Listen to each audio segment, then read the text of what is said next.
Hey there. Okay, it's going to be video number 29, but video number 13 of a module 2. And in this one, we're going to talk about well, it's an indicator that was very confusing to me at first. And after a little while of playing around with it, it started to make a lot more sense. Alright, so let me take you over to the train station and take you to the next indicator. We're not going to talk about the gator oscillator. It just really is not worth it. Alright, it's not going to really help you that much. Okay, so we're going to go over to this one, and this one's the ichimoku kinko hayo.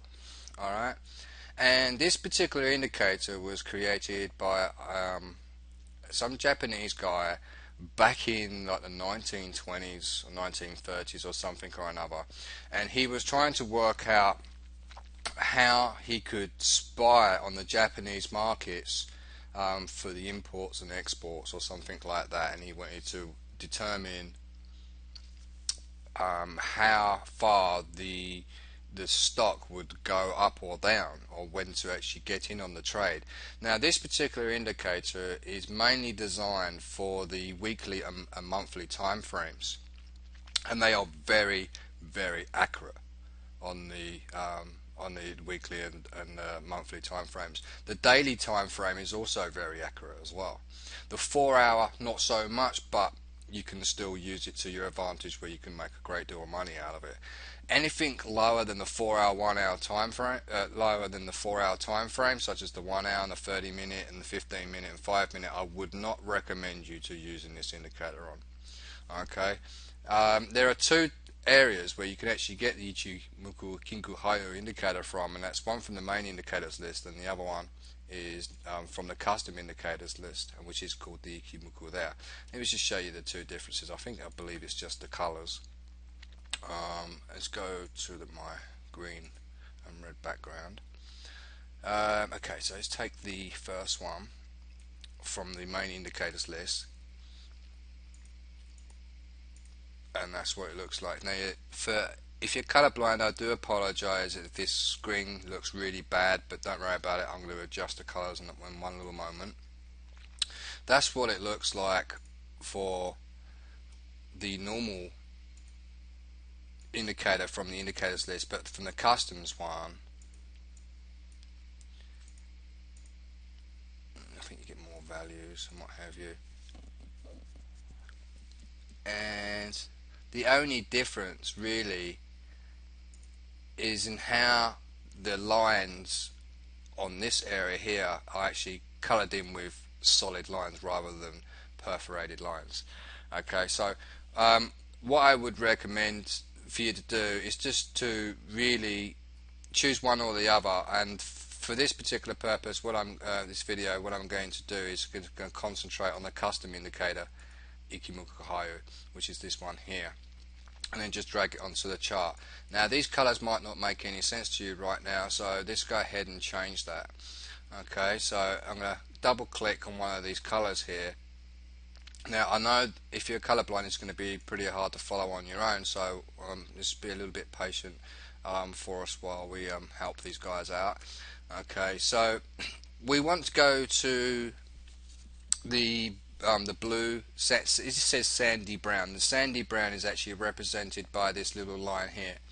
Okay, and sandy brown also comes on that side as well. So what I'm going to do here is I'm going to change this sandy color, brown color, to something different, that so we can actually see what's going on. I'm going to actually change this one to red.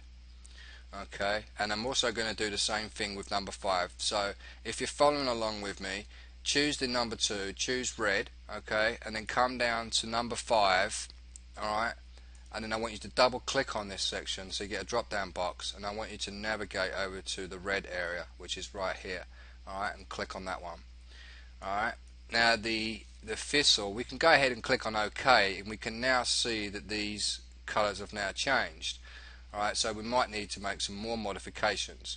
So I don't want this area here of these solid horizontal vertical lines, I don't want those to be that color. So I believe it might have been this one that made that color like that. So what I'm going to go ahead and do is choose blue for that one and see what happens. Alright, okay, so we've chosen the wrong one. Alright, so I'm going to go ahead and leave that as red for now, and I believe this one might need to change. Just change that one around. Okay, that looks better. Alright, so blue is to let us know that we're going up, we're going higher in price, we're going long.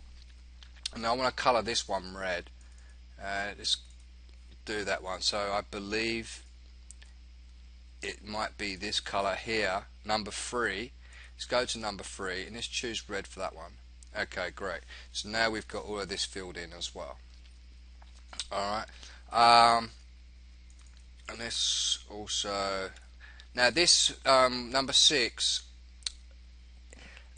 I think what we'll do is we'll colour this a dark colour. Let's colour this one. What colour could we do this one? It doesn't really matter really. I'm just trying to think of a colour for colourblind people could use. Maybe we could choose this purple, dark deep pink, because I believe, yeah, dark violet. That should come out okay. Alright, try dark violet. Alright, so we can see the outskirts of this line. Okay, the next thing we want to change is this colour here, which is the lime green colour. This lime, number 4. What I want to do is change this one to black. Okay, so here we are. This is how your chart should look. I want your 0 to be red, and it's actually labelled red as well. Okay, just in case you choose the wrong colour. Number 1 is blue, number 2 is blue, number 3 is red, number 4 is black, number 5 is red, and number 6 is dark violet. Alright, and I want you to keep your colours like that. Okay. Now, from the standpoint, I'm going to tell you right now that this video is going to probably be about 20 minutes, 30 minutes in length. Alright, so I'm going to cut this video up into smaller portions. Okay. So, alright, let's just move on quickly.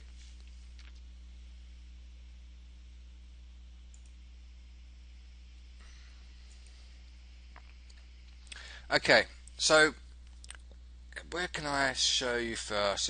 Let's take you to the 4-hour time frame first of all. And what I'm going to do is I'm going to actually right click and I'm going to choose template and save template, and I'm going to use this one so you guys can actually download this and apply it to your templates folder. Okay,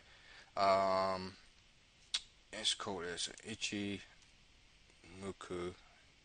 ichimoku. I think that's it. I'll just call it like that, ichimoku. Alright, so now we've got the templates cut and saved, so you're just going to apply that on there now. Okay, so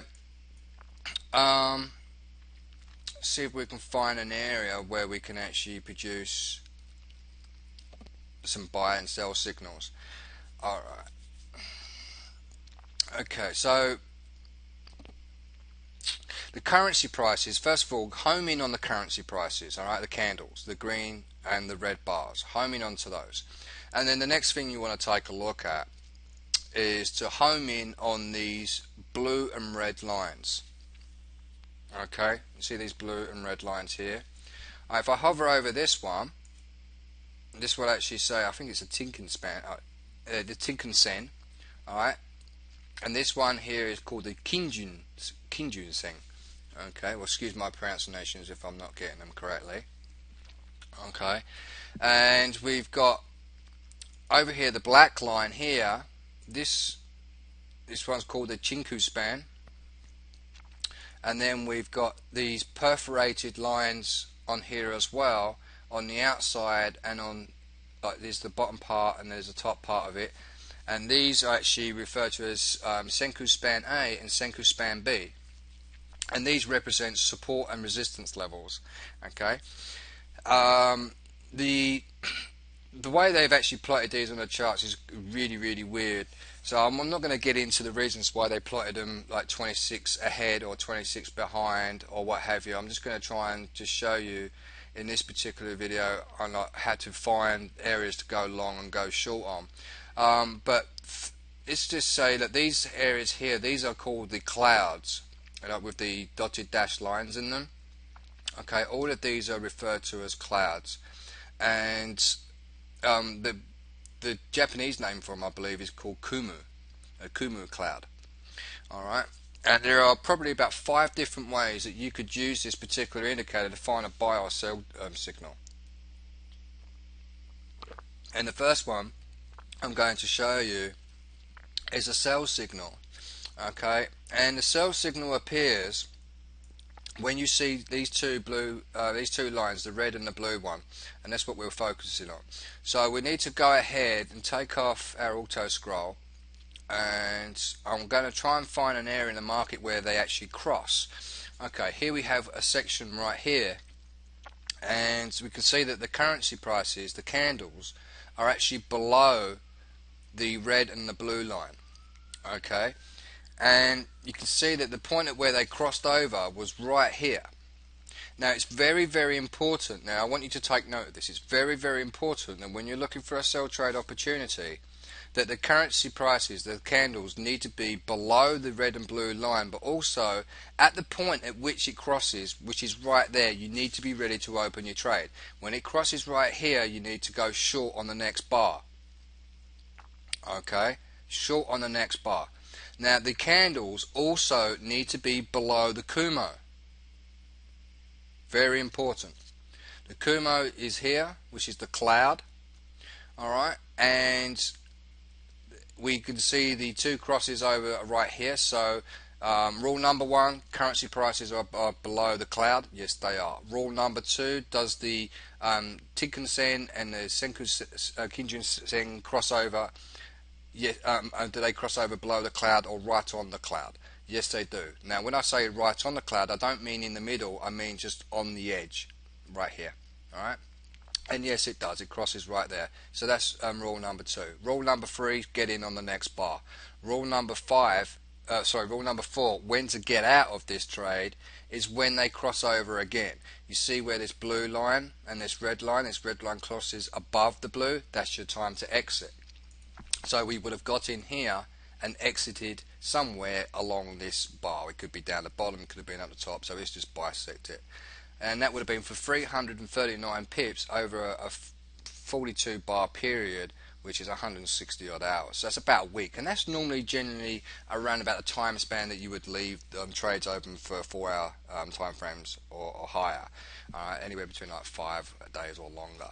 So now for a buy trade, now let me just go over this again. Alright, Kumo cloud, clouds need to be underneath the Kumo cloud, plus the crossover needs to be below the Kumo cloud or just barely on the outskirts of it. Alright, and then go short on the next bar. Now based on that entry to go short, can you let me know, just pause the video for a couple of moments so you can think about this and let me know what you think a buy trade would be. Is it the opposite? Okay, if we was to say the opposite, we can see one right here. So would we go long at this particular point? Well, you might be saying to yourself, yeah, we could go long because the currency prices went up and we got a cross right here. Alright, and you could say yes, well, it did go up, the currency prices went up because, you know, if you can remember, you know, you could have said, like Loz says, you know, once you see the signal, it's going to keep on going in that general direction. But is it? Do you know it's going to go in that general direction all the time? But you don't really know. Alright, so we need to really make sure that when you're looking for a buy trade, we do have to do the opposite, but the opposite is where the candles need to be above the Kumo cloud this time. Alright, so let's go ahead and take a look for another buy opportunity. Okay, so here is a section here where we've got the crossover, and this crossover actually appears below the Kumo, so that's no good. We can't work with that. Alright, and even though the currency prices still went up, but we could have acted off of this trade by using a different signal, but for this particular signal that I'm trying to show you, it's not going to work because this crossover here is below the Kumo. Alright, so we need a crossover that's above the Kumo. Alright, here is one where the crossover, okay, where you've got the Tenkan-sen and the Kinjin-sen have actually crossed over inside the cloud, so that's no good. We don't want that one. Alright, let's keep on scrolling until we do find a buy trade. Okay, here we go. Here is the Kumo cloud. The currency prices are above the cloud. and now we've got a crossover that happens just very close to the Senku span A or Senku span B. It doesn't really matter, but it's very close to this top line, which is what we want. And then we can go long on the next bar. We go long right here, and then we exit out of the trade when it gets up to this point here, right, when it crosses over again. So we get in on here, which is basically where I actually bought this trade previously, and we get out right there at 132.23.6. Alright, and that would have yielded 294 pips. So that's a buy trade, just using that particular trade setup. That's signal number one for buy and sell signals.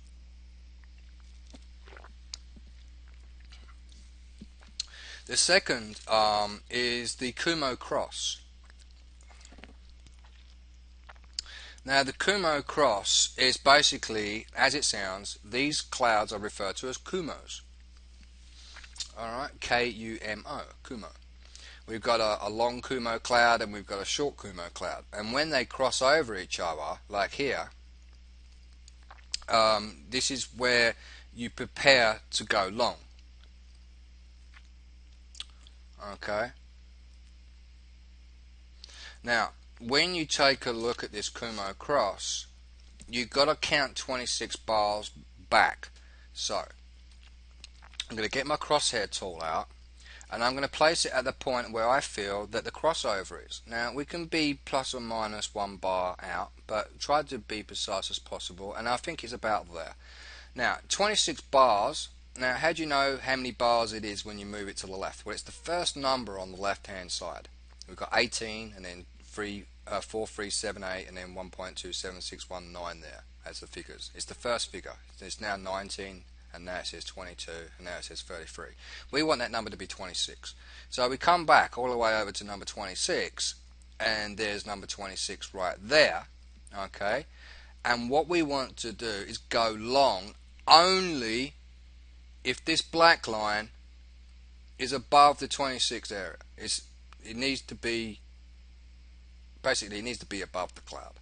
Alright, so where's 26? There's 26 here, and that's how far away it is from the cloud. So that's good. We can go long at this particular point. Okay. And you just go ahead and use other technical analysis to work out where you can actually close the trade. Alright, now here is a crossover here, and you might have got a little bit nervous and you might have closed out of that trade. But when you see it cross over for the first time, you should be okay. You should make a fair few pips out of it. Let's say over here to there. Let's take a look to see if there is actually a support line up here. You can go back over a little bit, and we can see there is a bit of support and resistance levels there, so that works out okay. Oh, I think I just lost my spot. Alright, okay, so here is another Kumo cloud, and where it crosses, so we want to try and go long at some point. So it's come back 26, and it's actually above. Okay, so that's good. And we would have actually probably gone long in and around about here. Now, again, I mean, your stop losses, I mean, you're going to be a little bit nervous trading off the 4 hour, and different strategies you're going to be even more nervous. That one there with the Kumo breakout and looking for the Kinko span, for it to break out, it needs to have broken out after the 26 periods, and if it has, you can go long. And when you use that particular setup, you need to be careful as well and not close the trade out too soon, because it does take a while for it to get into the area where you need it to go. Alright, that's the second one, the strategy. The third one is it's a Kumo candle breakout.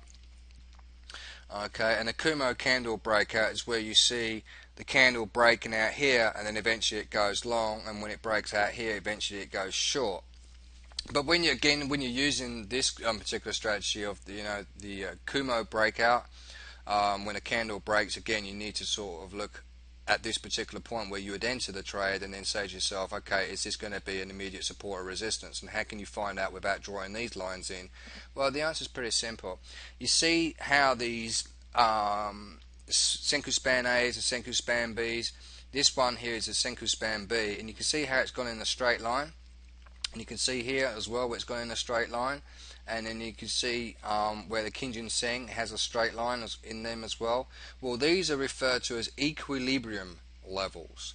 Now, these equilibrium levels, the guy who designed this indicator is a genius, because this particular equilibrium level is basically a floating support or resistance level. It will always come back to that level. All right. Always come back to that level, but when it will come back, it's not known. Alright, we can see here that here's one Kinjin, here's the equilibrium level right here.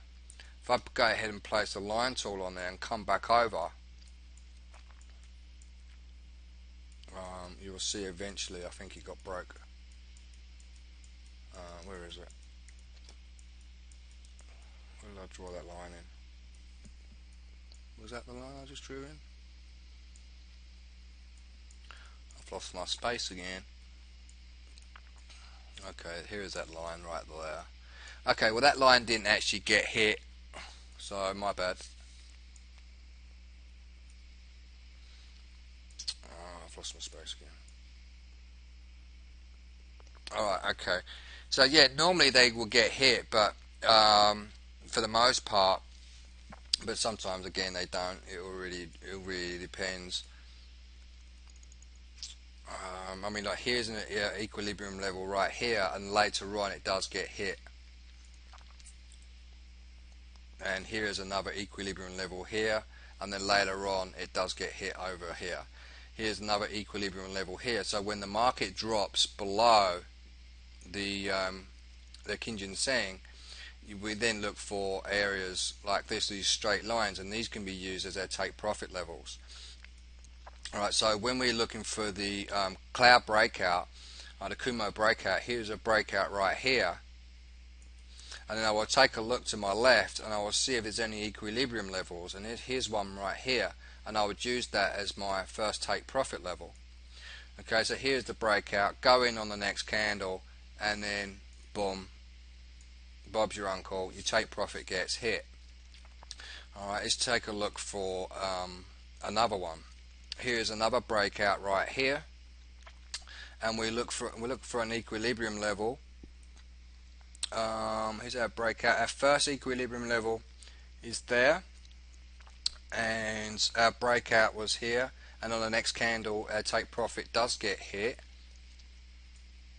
but that's 60 pips. You might want to get more, and you may have actually put your next equilibrium around about there, but you know, you can see how long it took for this particular trade to go up and hit that target. Alright, it took all the way up until around about here, which was like 200 hours away. Now, do you have the patience to wait 200 hours? This is something that you would need to persevere with when you're studying on your own. Alright, you might be a person that does, you know, work during the day, or you might be a home mum or a home dad and don't really have the extra spare hour to monitor your charts. You might only have a spare 30 minutes or an hour in between dinner and whatever you do with your family, or if you're out doing night work. This kind of indicator right here will be perfect for you, because not only does it allow you to look at the chart for 5-10 minutes and see where it is you are at this particular point in time, like right now. What's going to happen, it's going to touch the top of this this line here, which is the bottom part of the Kumo cloud, and this Kumo cloud is Senku span A, and this will represent, because the currency prices are below the Kumo cloud, this will represent a floating resistance level. So what would possibly happen here is it will go up and hit this line, and then it will drag, you know, come back probably down to around about this level, maybe test the bottom part of this support on the left here, and then eventually it will start to break and bite inside it and possibly break out above this Kumo. Above this Kumo, but this is an equilibrium level as well, so it's a point where the market is trying to pull back towards. Okay, so I've got to be careful with this one, and I might have to just, you know, take the profits and run with it. or I can move my stop loss up higher on booking more profits and then just give the trade some breathing room. Okay, now if I was looking for a sell trade opportunity, then if the prices were at the top, you will see it will come back and float along the top part of the Senku span, and then it might, pierce off and go the other way.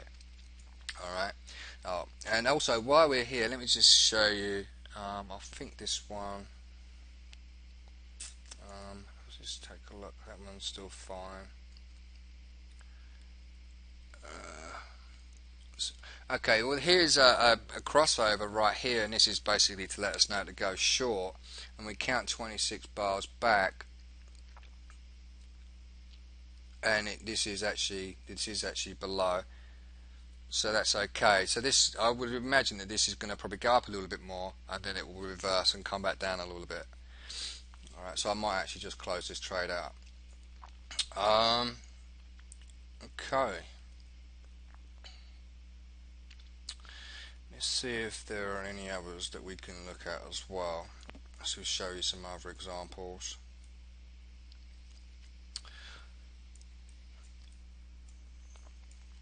Okay,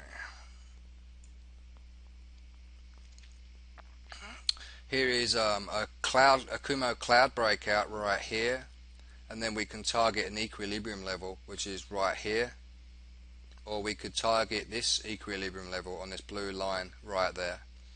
Okay, and eventually you can see where we break out from here, and our Kumo line was there, equilibrium line, I beg your pardon, was there. So that's 60 odd pips. It's for a total of 200, but it does eventually get hit, but that takes quite some time for that to get hit. It's like 50, that's the one we've just talked about. Here is another one. I believe that we talked about this one before. Alright, we can see there the red line goes across the blue, plus it's above, the crossover happens above the Kumo cloud, so we go long, and then we wait for these red and blue lines to cross over again, and then we close the trade out. We don't go short right here because the currency prices are still above the Kumo cloud. We wait for these two crossovers to actually appear below the Kumo. But this time we actually have a Kumo breakout, and we can actually go short here and then target this equilibrium line right here, and it does get hit. Alright, let's see if we can find some other areas we can take a look at.